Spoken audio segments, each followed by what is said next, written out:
ఈ ఛాంపియన్స్ ట్రోఫీలో KL Rahul middle ఆర్డర్లో ఎంతో బాధ్యతాయుతంగా ఆడి జట్టు విజయాల్లో కీలకంగా నిలిచాడు. అద్భుత ప్రదర్శనతో ఓటమే లేకుండా టీమిండియా ఈ ఛాంపియన్స్ ట్రోఫీలో జైత్ర యాత్రను కొనసాగించింది. ముఖ్యంగా wicket keeper batter KL Rahul కు ఫైనల్లో 34 పరుగులతో నాటౌట్ గా అతడాడిన ఇన్నింగ్స్ ఎంతో కీలకం. అయితే అంతకుముందు జరిగిన 2023 వన్డే ప్రపంచ కప్ ఫైనల్లో కేఎల్ ఇన్నింగ్స్ పై ఎన్నో విమర్శలు వచ్చాయి. మరీ నెమ్మదిగా ఆడాడంటూ అతడి ఆట తీరుపై పలువురు ప్రశ్నలు కురిపించారు. 2023 వన్డే ప్రపంచ కప్ లో భారత్ ఇలాగే ఒక్క ఓటమి లేకుండా ఫైనల్ వరకు చేరింది. అయితే చివరి మెట్టుపై బోల్తా పడింది.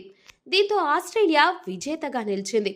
అయితే అప్పుడు ఫైనల్లో కేఎల్ రాహుల్ ఆట తీరుపై తీవ్రమైన విమర్శలు వచ్చాయి. 107 బంతులు ఎదుర్కొని అతడు 66 పరుగులు మాత్రమే చేయడంతో టీంకు రాహుల్ పెద్ద భారమని అతన్ని జట్టులో నుంచి తప్పించాలని విమర్శలు చేశారు. అప్పుడు ఓటమి తాలూకు బాధతో పాటు తనపై వచ్చిన విమర్శలతో కేఎల్ ఎంతో ఒత్తిడికి గురయ్యాడు. కానీ రోహిత్ గంభీర్ అతనిపై నమ్మకముంచారు. అతన్ను వెనకేసుకొని వస్తుంటే అందరూ రోహిత్ గంభీర్ను విమర్శించారు.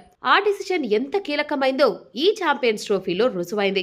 ఛాంపియన్స్ ట్రోఫీ ఫైనల్లో ఒత్తిడిని తట్టుకుంటూ కేఎల్ రాహుల్ అద్భుతంగా బ్యాటింగ్ చేశారు. సెమీస్ లో కీలక ఇన్నింగ్స్ ఆడిన రాహుల్ జట్టుకు అవసరమైన స్థితిలో మరోసారి అదరగొట్టాడు. ఏమాత్రం తడబాటు లేకుండా బ్యాటింగ్ చేశాడు. చివరి 2 ఓవర్లలో 12 పరుగులు చేయాల్సిన పరిస్థితి. జెమిసన్స్ బౌలింగ్ లో హార్దిక్ అవుట్ కావడంతో ఉత్కంఠ రేగిన భారత్ కు కంగారు పడాల్సిన అవసరం లేకపోయింది.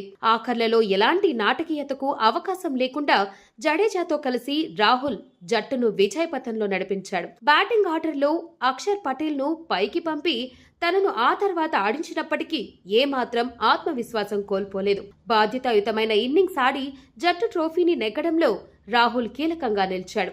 దీంతో అతడి ఆట తీరుపై సర్వత్రా ప్రశంసలు కురిపిస్తున్నారు.